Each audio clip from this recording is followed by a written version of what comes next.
Ladies, gentlemen, they, thems, I have found perhaps the one thing Republicans, Democrats, liberals, conservatives, black people, white people, brown people, straight people, gay people, believers, atheists, you name it, can all agree on. Kamala Harris is literally the worst, and the show starts now.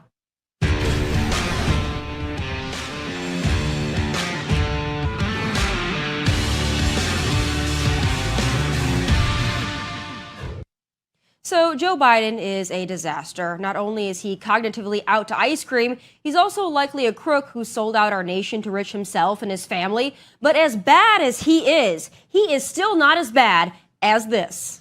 Now, secondly, I'm going to tell you the banger of the summer, okay? That you need to play for your people, and they're going to love it. Okay. Everybody's going to go crazy.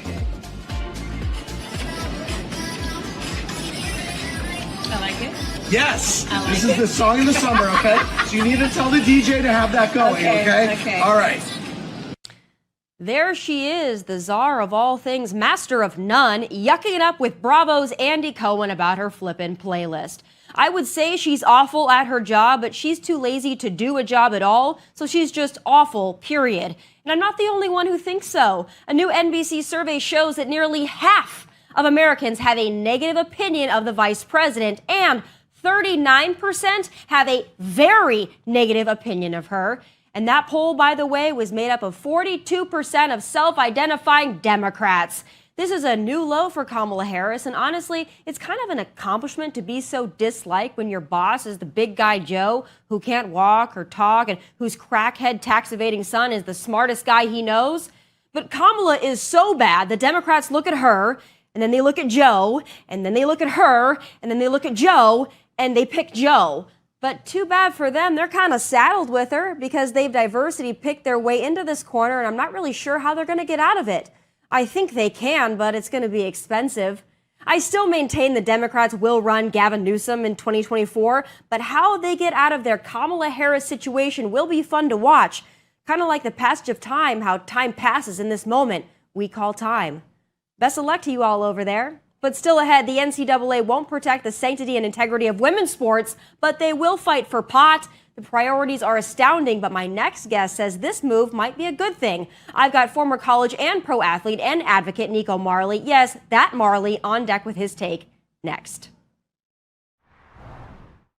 The NCAA is making moves to remove marijuana from the organization's banned substance list. The NCAA's Committee on Competitive Safeguards and Medical Aspects of Sports said the association will be soliciting input from members over the summer before potentially taking action in the fall. The committee is reportedly considering this change because it doesn't consider cannabis to be performance enhancing. You know, weed has long been considered a natural drug, and while long-term consequences are still unknown, support to free the weed has been gaining steam, or should I say smoke, in recent years. So what to do? Here with his thoughts is founder and CEO of LionX Wellness, Nico Marley. Nico, it's great to have you. Hey, how you doing? Thanks for having me. So you are an expert on this topic. So when I saw this headline, I thought, I wonder how college athletes are going to feel about it. I have a feeling a lot are going to be pro free the weed. But you tell me why you think this is a good move for the NCAA. Well, like you said earlier, it's not performance enhancing. And two, being an athlete and being around a lot of athletes, I see how much we have to deal with.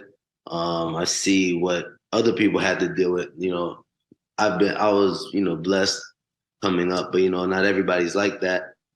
So, there's a lot of stress and there's a lot of mental pressure that comes along with the game, along with physical.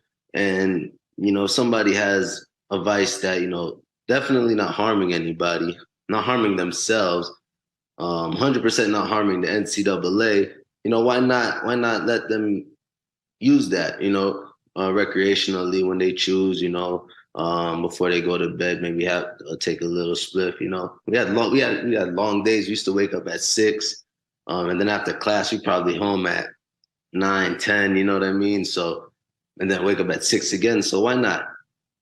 Do you think that it would be possible to effectively play a sport at that collegiate level while high on weed? Is that possible? Because I don't think a lot of players could show up drunk. I mean, I'm sure some do from time to time, but I think that that's probably a little frowned upon. Do you think that you should just be able to recreationally whenever you feel like it, or should there be a time limit here? What do you think is the best case scenario in this situation? If you could perform while high, then sure. I know basketball players that done it, not in the NBA or anything, but when I'm playing. But yeah, I know. But as far as football, I haven't known anybody to do it, just because what the game takes out of you. It's a long game, so I haven't known anybody personally to do it. But if you can perform, why not? So you have a CBD company, which is a little bit different from just full-blown marijuana, full-blown weed.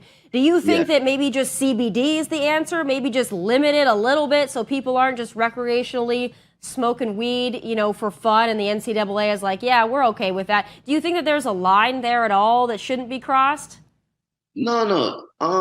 No. I mean, I don't think it affects you in any way that will harm what anybody has going on. There's no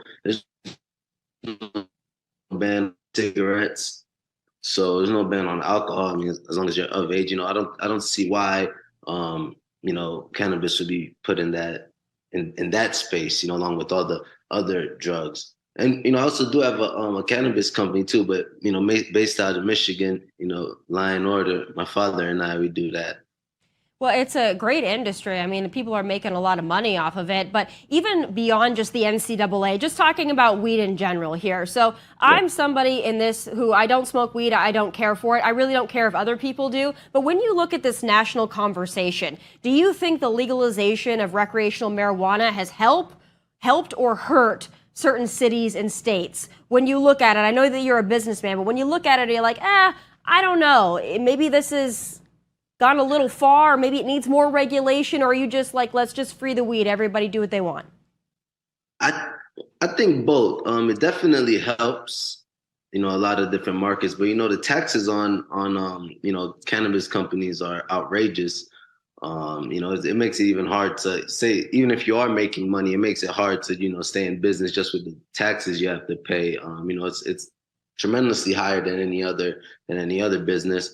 And I think where it's like weird is just the federal versus like state to state, right? Because federal, it's still not completely legal, and it's basically the government says, as a state you do what you want to do, right? So some states are medical, some states are recreational, some states you can't smoke at all, you can't sell at all, right? So I think that's where it gets a little funky, right? Because everybody's rules are different. Quality control can be a little bit, not as good in some places, and it kind of just makes the industry a little bit. Now you can't really grow as you want, right? You can't really, like, expand as you want, and you can't go into different territories because of the certain licenses and all the hoops and hollers you have to go through to even get a license. And so I think that's where it gets, without going into too much detail, that's where it gets a little bit, funky. So do you have any concern at all, as somebody who's in this industry, about the uptick in fentanyl that's been creeping into all kinds of recreational and street drugs? I mean, that's been a real problem. People thinking that they're buying weed and then it's laced with fentanyl. Is that something that you've seen, or any concern that you have in your business? To tell you the truth, I have never, and obviously I may be wrong, but I've never seen that or heard of it outside of like certain like news topics, and I haven't heard of it until like probably like this year maybe. But I've never heard of anybody smoking weed and having like a fentanyl overdose, and this year alone, I lost, I think, about 2 or 3 people to, fentanyl, but not weed, Right. So what do you say to prudes like me who don't care if anybody else smokes weed, but it's just not my thing? What do you say to people like me that sit there and say, we don't have long-term studies on the impacts of cannabis on a growing and developing brain? I mean, is that in any way, shape, or form a concern to you, or do you think that those concerns are overblown? Well, I don't smoke either, by the way, but my grandfather is Bob Marley. You know, I've been around herb my whole life, and obviously I haven't done all the research, that other people have done, but I don't think it has, personally, all the, who I've grown up with, who I've seen, I don't see it having, any long-term effect like that, I'm sure there's been studies, and I'm sure there's studies on both sides that tell just depending on where you're looking, right? So personally, I haven't seen it, but who am I to say anything? I'm an expert, but well, you kind of are an expert because your last name carries a lot of expertise in this area. But hey, listen, I appreciate your hustle, and I don't think it's the worst thing in the world if the NCAA gets rid of this. I think they have a lot more problems, like, I don't know, men competing as women, all kinds of things that maybe they should focus on. So maybe weed isn't so bad considering. So I'm going to go ahead. I'm going to give that to you. I think that, free the weed and let's just keep women's sports for women. I think that's all we ask. Yeah. And think about all the, lives that were potentially ruined because, a player was smoking weed, right? Think about, their future that could have been if, that they didn't get kicked out of school because they decided to smoke a little herb or got caught smoking, right? Because you have random drug tests, show up at 5 a.m. before practice, 4:30 in the morning to go piss in a cup. And trust me, I've had plenty of those, just because of who I am. But yeah, so that's kind of what bothers me the most, seeing some people have to go through that when, right. All things considered, it's a minor offense. So I'm all for this. I think that maybe that's an area. I myself am a conservative, so maybe conservatives can embrace this more, give us a little street cred, a little bit of points. I'm all for that. Thank you so much for taking the time. I certainly appreciate it. And you are an expert on the topic, so never let anybody tell you otherwise. Thank you for being here, and I'll talk to you soon. Yes, thank you for having me. Appreciate your time. Of course. Thank you. Coming up, Ben Carrillo is an up-and-coming singer and producer, but it's his backstory that makes his rise to fame even more interesting. From crossing the border on foot as an illegal immigrant to opening for Bad Bunny and other megastars, Ben Carrillo shares his story next. Chingando a la vecina, reventando la bocina. Tengo el dembow, tengo flow, como Teo Calderón. Pero soy de Guatemala, ya tú sabes quién yo soy. Y no me quitan aunque quieran, yo soy una balacera. El micrófono es mi 40 y yo disparo donde sea. So that's just a sampling of the musical talent possessed by my next guest, Ben Carrillo. But let me give you the backstory to the backstory. I met Ben around 2016 when he was bartending in one of my favorite bars in Dallas, Texas, the Rustic. Over the years, I've been following his career on Instagram, but it wasn't until I stumbled upon this Billboard article that I had any idea about his past and what he's been through to get where he is today, opening for megastars like Bad Bunny and more. But here to tell his story is recording artist and producer Ben Carrillo. And Ben, I probably still butchered your last name. My husband is Cuban, but I am still very white, so I gave it my best try. No, you did amazing. That's perfect. And thank you for having me. It's a pleasure being here.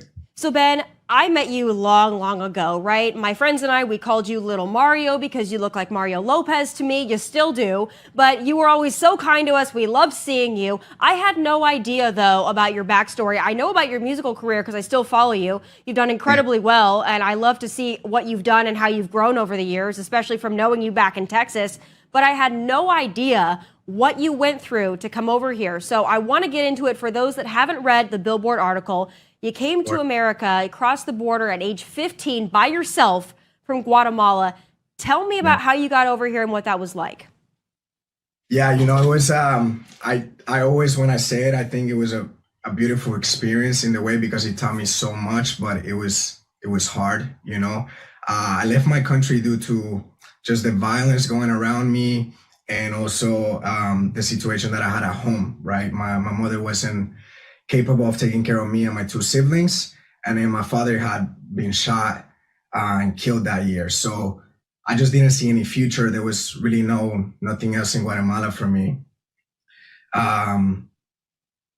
Saw the opportunity, right, to come here because we didn't have money. I didn't have the support of my parents. I couldn't really get a visa and I didn't have any other chance of how can I go to the United States. And that's where, I took the decision to cross Guatemala to Mexico, and was about a 30-day journey. Wow. And once you get to, the border, then it was about 6 days walking in the desert. A lot of sleepless nights, very hot during the day, very cold during the night. I saw a lot of things, that when I tell this story, I get kind of emotional, because it was very hard, but, I made it, and I'm here having this conversation with you. So yeah, it was a lot, but very proud of that moment too. Ben, I have been to the border on 6 different occasions with Border Patrol, so I've seen what you've gone through from kind of a firsthand perspective, nothing like what you've seen, but yeah. I've seen the toll that it takes on people. I've been there and witnessed Border Patrol rescuing people. When you came over, did you come over with the help of a coyote or a smuggler? Because as I've been told from Border Patrol, there really is no other way to cross unless you've paid up to some kind of a cartel, criminal organization, coyote smuggler. Yeah, I had a coyote, and it was a group of people, there was, I think, other things involved. Like when we were in Mexico, we got stopped by the cartel, with guns, with things. Like, it was very scary at moments because you didn't know what was going to happen next.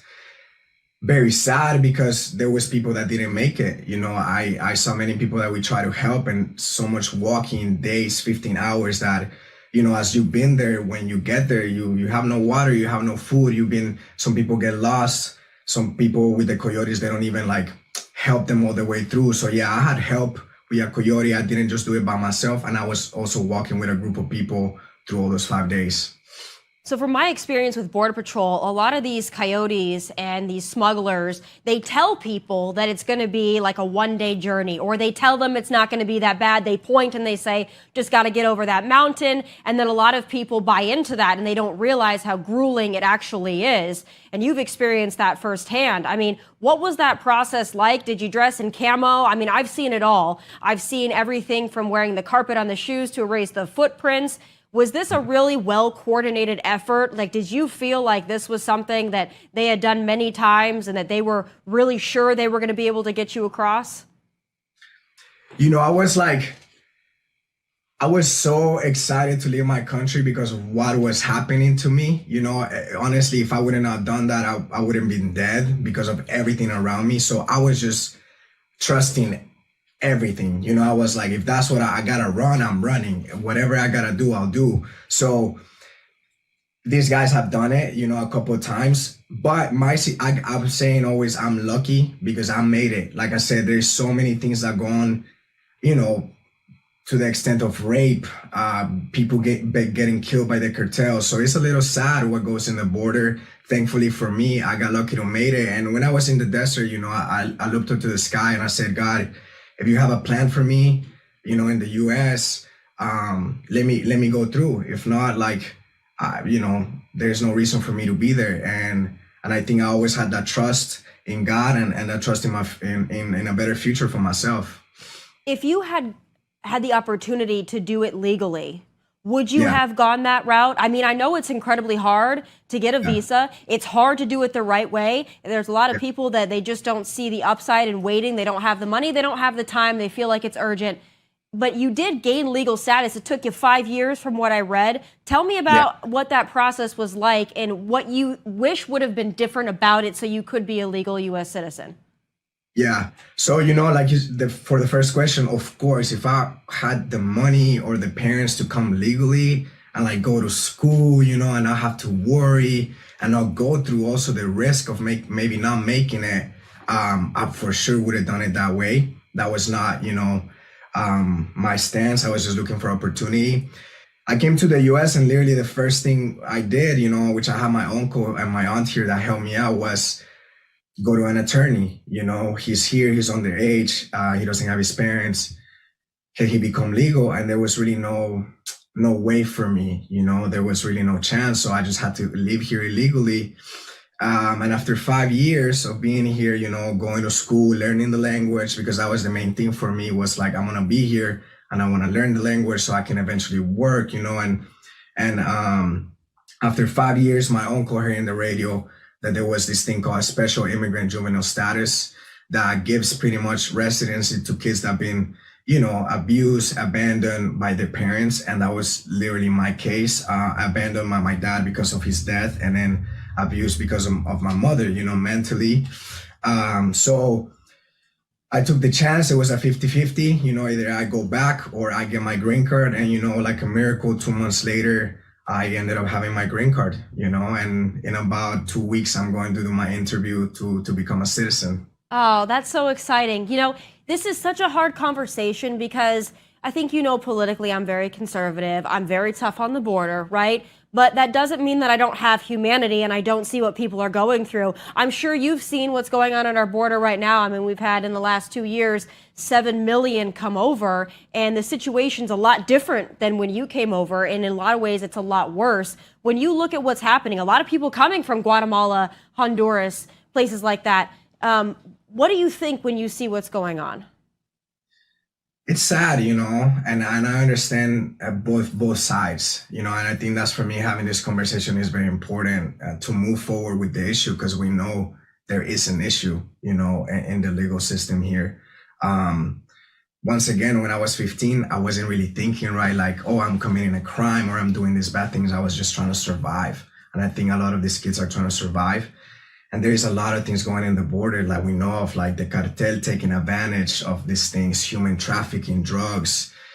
And when I look at it, it's sad. And once again, having these conversations are very important. So to see what are the solutions and how we can move forward and understand not only my point of view, but I can also understand your point of view, because countries have laws, and in a way they have to be respected. So it's such a difficult conversation because you are somebody that actually had what I believe would be a legitimate asylum claim. You were fleeing from violence. You didn't have a good home situation. You were surrounded by death, murder, and crime. So that, to me, fits the bill of what a true asylum seeker is. But then you've got a lot of people coming over now. They're using that asylum seeking because they want to get in. And again, I don't blame anybody for wanting to get over here. I completely and fully understand it. We've just got such an unmitigated crisis right now that it worries me that we're letting so many people come in and then having them, relegated to living in the shadows like you had to do. I mean, let's talk about that a little bit too, because I always tell people what I think the American dream is what you're doing now, how you're gaining your legal status. Your career is taking off, but there's a lot that don't have your same story, that come over here. They live in the shadows. They can only work certain jobs. They have to always live under the radar, always in fear. Was that your situation for those 5 years? Were you constantly worried about being deported? Yes, I think just coming from the fear of what I was living back home to fear here, but I always, my end goal was, become legal. And ever since I was even started working, because, you had to survive, there was moments where, I even had friends that were my friends, right, saying like, oh, we're going to call immigration on you and things that I will always be so worried about. Is this my last day in America? But it also, I always had faith and I always had trust that God and the universe works in my favor. And I was hoping that something was going to happen. I didn't know how. For me, it was like, I'll become a business, person, and that's how I'll get my papers. But thankfully, life brought me to that moment. My uncle hearing that on the radio and having this opportunity. But yes, to going back to the question, I lived with a lot of fear. But now we're here, Right. Well, you're doing amazing. And I mean, I'm so happy to see how far you've come. I'm so happy to hear that you got, your legal status, that you're working on becoming a U.S. citizen. I mean, that is truly what I believe is the American dream. So in closing, I want to ask you what you think of certain people that were born and raised in the United States of America who think that this is an awful country, that think this is an oppressive country, a horrible country. We see it every day. People that just hate America, that have never lived anywhere else but America. What do you say to those people?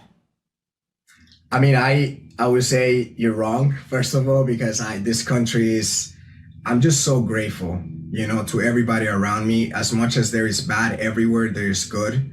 And this country changed my life, and not only changed my life, but changed my family's life, because I came here thinking of my siblings, thinking I would have never been able to even change chase this music career and become what I'm doing now in Guatemala. So I think we need to look at, there's a lot of wrong things, you know, in the legal system and things like that, but we need to look at all the good things that America has done for the people. And, you know, this country is about freedom. This country is about the American dream. And I think this country has taught me about you can achieve anything you put your mind into. And that's who I'm fighting for, you know, the dreamers, not only illegals, but anybody that comes from nothing and it's not trying to, you know, get free stuff, we're just trying to grind and make millions of dollars and pay taxes and do the right thing, you know. So that's what I'm doing it for. That's who I represent. And anybody that's not doing it like that, I don't represent them, you know. I'm just here for the dreamers and the people that are trying to move forward and help this country, because this country has helped me a lot. Well, I appreciate your story. Where can my audience go to hear more of your music and see what you've done? I mean, your career has been absolutely fantastic. I love watching it. But where can we go to hear more from you? Yeah, so everywhere, Spotify, Apple Music, YouTube, I'm at Ben Carrillo or Ben Carrillo, you know. And on Instagram, TikTok, also the same. I'm everywhere. I'm making moves everywhere. So I'm online. Well, God bless you, Ben. It's great to see you from afar, and I'll be watching you and cheering for you, and thank you for being so brave and bold with your story. I'm sure it's not always an easy one to tell, but it's an important one, so thank you for taking the time. No, thank you for bringing me along and listening to me and having this conversation. I really appreciate it. Absolutely, Ben. God bless you. Thank you. So while dreamers like Ben have made a life for themselves here in America, the immigration process must be reformed, and Governor Ron DeSantis is leading that charge. My final thoughts are next. In 2015 and 2016, Donald J. Trump single-handedly made border security hot again. Now Governor Ron DeSantis has taken the torch and he's running with it. It's time for final thoughts.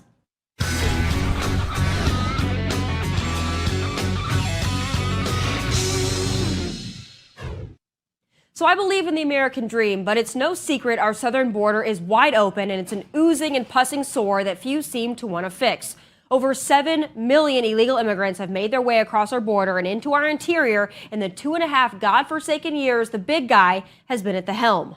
You know, every few months we'll see a headline or two about a couple dozen illegal immigrants getting dropped off in a blue city, or some coverage here and there about the mass influx at the border with optics so astounding the media must cover it for like a day, and then the issue fades from the headlines while the problem remains and our national security is tap danced on like an episode of RuPaul's Drag Race. But what's the solution? Well, Governor Ron DeSantis has one, and it's even more aggressive than Donald Trump's. If somebody is breaking through the border wall, which they are doing in other parts, demonstrating hostile intent or hostile action, you have to be able to meet that with the appropriate use of force. I don't see how you can just let them do that and carve through a wall on sovereign U.S. territory with a backpack full of drugs. And so of course you use deadly force. I mean, how would you let somebody just break into your house and do you harm? No. And I could tell you in Texas, they wouldn't do that. You know, try that in Texas. Why is our country any different? Changing the rules of engagement at our border is just one part of his comprehensive strategy. So here's more. First, he promises a national emergency declaration on day one, followed by mass deportations. So a lot of those people Joe let mosey on in will be moseyed on out. He also vows to continue construction of the border wall and partially fund that by taxing remittances. That's the money those living and working in the U.S. send back to their dependents in other countries. DeSantis also says he will cut off federal funding of NGOs, and that's a big one right there, because these non-governmental organizations are receiving huge sums of federal and grant money to aid and abet illegal immigration, and the spigot needs to be shut off. He also calls for an end to catch and release and use of parole to sidestep immigration law. DeSantis also totally rejects this liberal interpretation of the law that mandates all illegals get a right to stay here and be processed. He says they should instead be repelled, and repelled immediately. No 5 years wait time on a notice to appear, which is actually more like a notice to disappear.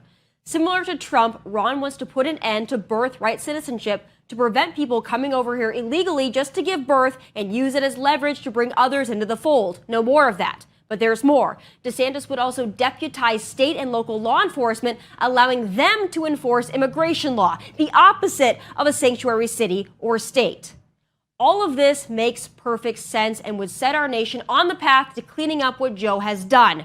We are a nation of immigrants, but we are a nation of laws as well. Let the world know that under the leadership of a Ron DeSantis, the USA will be played no more. You want to be an American, you got to do it the right way. You work for it, you earn it. And guess what? A secure border allows for more legal immigration and immigration in a respectful and dignified way. I've told you all this before, but it bears repeating. Immigration integrity and border enforcement will be the two more important pieces that will determine the future of this nation. Our elections are everything. It's time to bring this issue back to the forefront and get it done. Those are my final thoughts from Nashville. God bless and take care.